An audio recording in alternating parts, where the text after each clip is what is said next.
How is everybody? Great. Friday, we love Fridays. So, what's happening in the world of the law? Supreme Court is now giving lawyers 2 whole minutes to speak. Did anybody see this? Like, I just happened. I'm not sure how I feel about this. You're not sure how you feel about it? Because this is what screwed me over when I did my oral argument. Oh, you've got too much time at the end. You guys talking too long? Is that what screwed you up? Or you got interrupted me? No, the way they prepped us, like, when we did practice rounds, was, you know, they started asking questions around with that. That was not a prep round. That was prep for like 2 minutes before the bench. Well, I suspect that the way that you were prepped was to expect the unexpected. I hope so, anyway, right? So maybe they break in on you in 15 seconds and maybe they let you talk for 5 whole minutes. I don't know. They tell my lawyer skills students the worst oral argument, not the worst, but the second worst oral argument I ever had. It was one. Was that? I said it was mine. No, I'm kidding. No, so me personally arguing. That's a whole different kettle of fish. But the worst argument, the second worst argument I ever had was just a completely cold bench, where nobody asked any questions at all for the entire 15 minutes, and you're just up there floundering and wondering if anyone is listening to you or if anybody cares.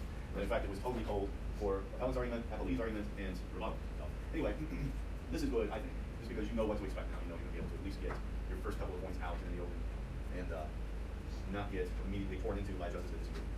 You know, the practice of peppering advocates with questions right off the bat is kind of a new one. Didn't do that before, let's say, the Rehnquist Court.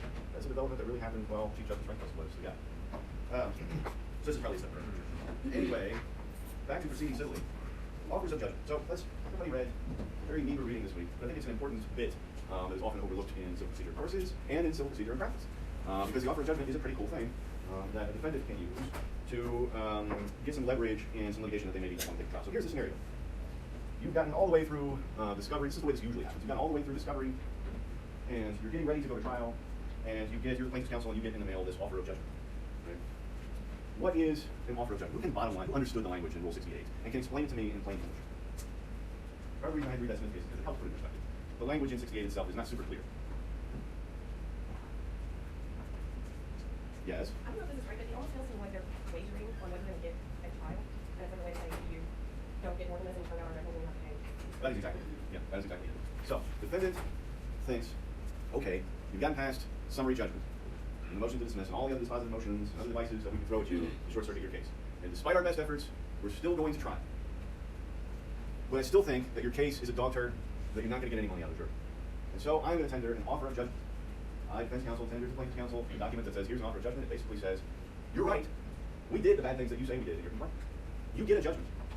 But we get to control the amount of that judgment. And the amount of that judgment is $500, $1,000, $10,000, whatever. And the wager is that if the plaintiff is not able to get more than $500 or $1,000, whatever the amount of the offer of judgment is, out of the jury, then the plaintiff is going to be on the hook for defendant's costs from that point going forward. Okay? Yeah. What? Starting from where? Okay, defendant takes care. I'll put up a slide. Defendant tenders the offer of judgment. Says, here's what we're going to give you. You win. Here's what we're going to give you. Plaintiff says, no, your deal is not good enough. I think this case is worth $500,000, not $500. So we're going to roll the dice. Take it to a jury. You get a judgment. The jury only gives you $499. Okay. The plaintiff then has to pay all the costs of trial that the defendant incurred. That make sense? Do I follow that? So if the jury were to award more than the offer, then the plaintiff is fine. Then it's fine. Jury awards $501. Not on the hook for all costs. A pretty useful device. Now, when can you tender this? What's your defense have? Your defense counsel. When can you give the other side one of these? What does the rule say?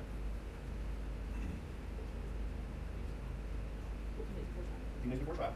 Could you tender an offer of judgment to the plaintiff right after you file your answer?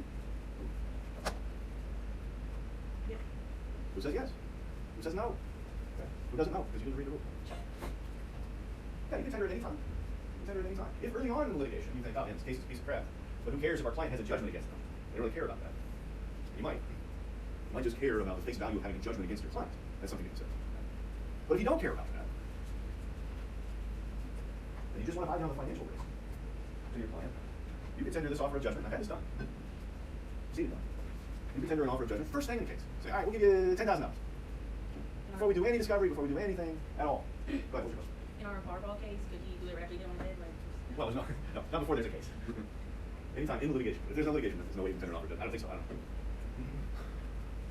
Right? So you can tender that anytime. And then you mean to tell me that if I tender an offer of judgment at the beginning of the case, that the plaintiff could be on the hook for all the costs going forward from that point on, if they don't do better than the judgment that I tendered? Yeah. That's what the rule says. But normally when we see these tenders, after most of the discovery is wrapped up and liability and defenses, how that's going to shake out at trial is pretty clear. Right? And after dispositive motions are over. do not want to risk having any kind of judgment against the court at all. Put your plaintiff's hat on. What do you need to consider other than the amount that you think you're going to get from the jury? What do you need to consider when you're trying to figure out whether or not you accept one? Just your case, like, you know, how solid you are on, you know, everything that you can account for, and then also, kind of your courtroom environment, like, you know, judge, your potential jury, you know, your sympathy, and all. Yeah. I mean, I think that's right. Obviously, that's right. You have to figure out how good your case looks overall. Is it still possible? Let me ask you this. You survive, you're the plaintiff, you survive all the dispositive motions, the motion of summary judgments, everything else. You're going to trial. Is it still possible for your case to be short-circuited before the jury ever reaches a conclusion? Is that possible? What could happen to destroy your case before it gets to the jury? You got it. You die, maybe. Yeah. Okay, but we're talking procedurally, so let's think through that. You have a witness that you know you need to make your case. The witness doesn't show up, or the witness dies, or something like that. And as a result, you can't prove key facts that you need to be able to prove at trial to be able to get a judgment. What happens to your case? Procedurally, what happens to it? Who knows? Or what could happen to it, I should say. Could be dismissed. What happens at the end of, there's not enough trial practice type stuff to know. What happens at the end of the plaintiff's case? So the plaintiff puts on their case in chief at trial. Right? Go through all motions. I've tried to prove everything I can possibly prove in my case before I turn it over to the defense. It's true in criminal trials too. Before I turn it over to the defense and say, all right, now you put on your case in chief. But there's a very important thing that happens in between those two cases, the plaintiff's case and the defendant's case. Right? Really important. What happens? Yeah. Could be a motion for summary. That can happen at any time. That's probably already come and gone. Right?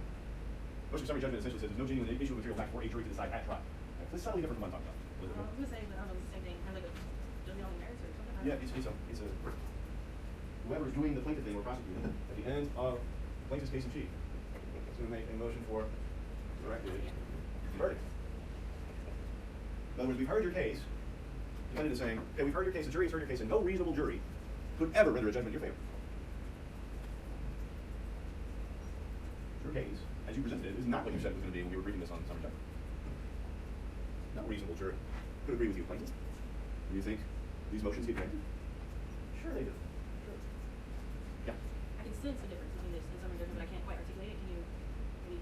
We'll get there. I mean, the basic difference is, we're getting way into summary judgment next week, so we'll talk about that. But basic difference is that summary judgment, you're trying to determine whether there is a genuine issue of material fact to be determined at trial. Right? Once you get over that hurdle, you put your case on trial. And then in the directed verdict standard, you're asking, can a reasonable jury find for you? Would a reasonable jury issue a judgment in your favor based on the facts you presented at trial? Okay. It's not, if you're thinking that doesn't sound super different. It's not, right? It's more of a procedure than Well, because the way the chief difference is that the way that you present the case in summary judgment briefing, you're sort of saying, here's what we're going to present at trial, right? And so that's not actually what you present at trial. Or if it comes out a little different, which it often does. And the judge says, no reasonable jury can find for you based on what you presented here, right? And that's a direct verdict. Also consider, though, with your plaintiff's hat on, what is the value of having a judgment against this defendant? Right? Even if it's a small dollar judgment, there's some value. Right? There's some value in the vindication of having a judgment. You don't get a judgment if you settle a case. 99% of all these cases get settled. Confidentiality agreements and these other conditions that go along. Right? So the value of having a judgment is it's comparatively rare that you get a judgment against a wrongdoer. That's something you can hold up and say, look, I got this judgment. Smith versus State Fair. Somebody explains to me in plain English what happens in Smith versus State Fair. What's the lesson of Smith versus State Fair? I feel like you want to talk about it. Because look in your eyes like you want. You want to settle. Make sure that you offer the correct amount for the suitor. Well, let's make sure you offer the correct amount, because why? You can't withdraw it. Can't withdraw it. The Kentucky rule is 10 days. Kentucky rule is 10 days. Slightly different from the federal rule. Before J. Fox Moisey tenders this offer of judgment, and then his client changes its mind.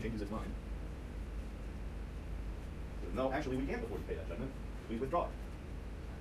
The other side looks at it and says, no, you can't withdraw it. It's got to be open for at least 10 days under the operation of the rule. And therefore, we'll take that judgment. Thank you very much. And remember, folks, this is a judgment that the other side gets. We'll emphasize that. And it comes with everything that we get. We get a judgment against other defendants. If we try a case, we get a judgment against the defendant. It's really the same as taking one of these judgments under Rule 68. Right? Same thing. And what does that entail? Well, it's a very big landmine that a defendant can step on in these cases. Right? Before you go tendering, before you go hang a shingle someplace after law school and start tendering these offers of judgment, you're like, I learned about this thing in Kansas class. That sounds really cool. If you're defending a case that comes along with an award, a statutory award of attorney's fees, you need to make sure that your judgment amount includes those attorney's fees. So, in constitutional tort litigation, 1983 cases we talked about a little bit. Of course, when you take my civil rights course, you'll learn all about those. Employment cases, whistleblower cases, all those have statutory awards of attorney fees. Now, stop for a minute and consider our battery example that we've been dealing with all semester long. In that battery case, if McCoy gets a judgment at trial against Hatfield, and McCoy then collects attorney's fees from Hatfield, does he get his attorney's fees? He won a trial. Right? So he won $15,000 trial. Does he then get to go and collect $50,000 in attorney's fees from the other side? Maybe. So, I'm not sure about that. Are there on specific like causes of action to get attorney's fees for? the American rule is that each side bears their own costs. Right? You're going to pay your own fees. Unless there's a statute that specifically says, in this situation, you get your attorney's fees. You're not going to collect them from the other side, even if you win a judgment. Okay? And that's certainly true of almost all. I mean, I can't think of any common law action that would come with an award of attorney's fees. Okay? So all the stuff that you learn about in torts class during first year, negligence torts or intentional torts, none of that stuff comes with an award of attorney's fees for the winner, unless there's a statute in that jurisdiction that specifically says you get attorney's fees in this case. Those are pretty rare. These examples, civil rights cases, constitutional cases, employment cases, in Kentucky, whistleblower cases, in Kentucky. Those come with attorney's fee awards. So you tender an offer of judgment. You know how this works. Again, you're offering a judgment to the other side, to the defense, along with everything that entails. So if you tender an offer of judgment that says, all right, well, here's $5,000 for this civil rights violation. Sorry about that, but that's all you. You haven't specifically said in your offer of judgment, this includes attorney's fees, $5,000 inclusive of attorney's fees. You've not practiced your case. Because if I'm the plaintiff, I'm like, great, I'll take that $5,000 judgment. And now, I'm going to petition the court for my attorney's fees, under the statute that gives me them. Do they follow that? That makes sense? Easy, right? Think you can draft one of these? An offer of judgment? Sure you can. Sure you can. Sure you can. I need to see some confidence here, folks.